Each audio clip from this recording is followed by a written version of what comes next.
অর্থাৎ ঢাকা বিশ্ববিদ্যালয় একটি দেশের জন্ম দিয়েছে। যদি সেই আমলে আমরা দমে যেতাম তাহলে কিন্তু আমাদের দেশের জন্ম হতো না।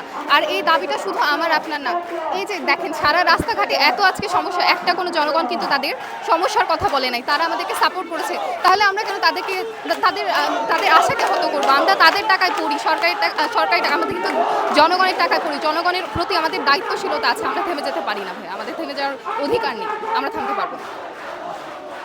আমরা অনেককে দেখেছি কাফনের কাপড় গায়ে জড়িয়ে তারা আন্দোলনে অংশ নিয়েছে। তারা বলছে হয়তো এই বৈষম্যমূলক কোঠা কবরে যাবে, না হলে তারা কবরে যাবে।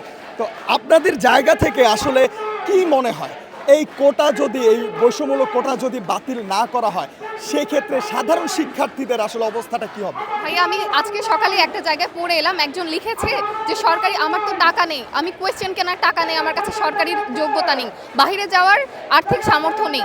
তাহলে আপনি কিভাবে বলেন ভাইয়া যে আমরা এই আন্দোলনটা যদি থেমে যায় বা কোনো কারণবশত যদি আটকায় যায়, এটা তো আমাদের মৃত্যু সমানুপাতিক। আমরা মধ্যবিত্ত ঘরের সন্তান, আমরা আসি বিশ্ববিদ্যালয়ে অনেক বড় স্বপ্ন নিয়ে, আমাদের বাবা মা আমাদের মুখ পানি চেয়ে আছে, আমরা যদি তাদেরকে কোনো ভালো আউটপুট না দিতে পারি তাহলে তো আমাদের মৃত্যু সজ্জায় আমাদের চলে গেলাম, আমাদের কাফনই তো বরাবর হয়ে গেল। আর এটা আমি বুঝতেছি না কেন এটা অথরিটি বুঝতেছে না, এটা আমাদের সবার দাবি, এটা তো মানতে হবে তাদেরকে, এটা তো আমাদের শুধু আপনার আমার একার তো না, এটা পুরো বাংলাদেশের দাবি।